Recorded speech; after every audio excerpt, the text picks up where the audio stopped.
Now we come to physics liquids 2, and in this section we understand Pascal's law. Pascal's law states that if you apply a pressure at one point in a liquid, it spreads equally in all directions. What does this mean? A liquid is a liquid. This means that it does not resist. If you apply a pressure at one point, obviously it will get transmitted in all points in the container and in all directions.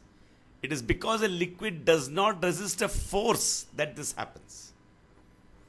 Now, pressure is force per unit area. Force per unit area. Why do we need a concept like pressure for liquids and gases also? And not just force. Liquids do not have a definite shape. It takes the shape of the container. So we cannot use the concept of force. The effect of the force depends on the largeness of the surface on which the force acts, obviously. If the area of the surface is large, the effect of the force would be less. If the area is small, the effect of the force would be more. Thus, force and area are important, and this is pressure. The force per unit area, unit means one, does give the pressure. For example, if the force is 8 newtons and the area in which the force is acting is 4 meters square, then the effect of the force is pressure is equal to 8 divided by 4 is equal to 2 newton per meter square. If the force is halved, 4 newtons, and the area is halved, 2 meters square, the pressure is equal to 4 by 2, again it comes to 2 newtons per meter square. Both factors, force and area of contact, comes into play to determine pressure.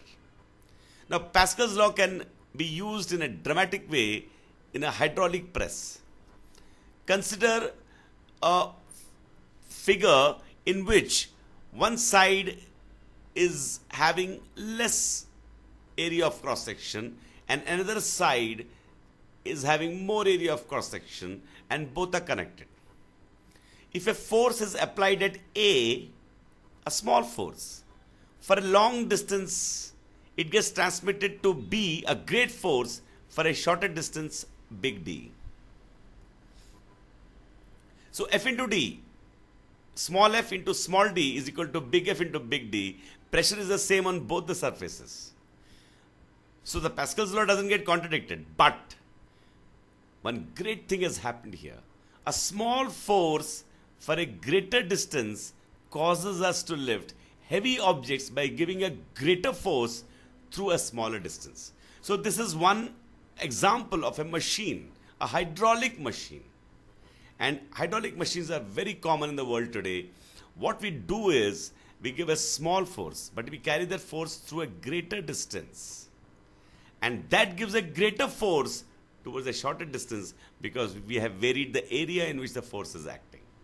So I hope that is clear, the working of the hydraulic press. That finishes the Pascal's law.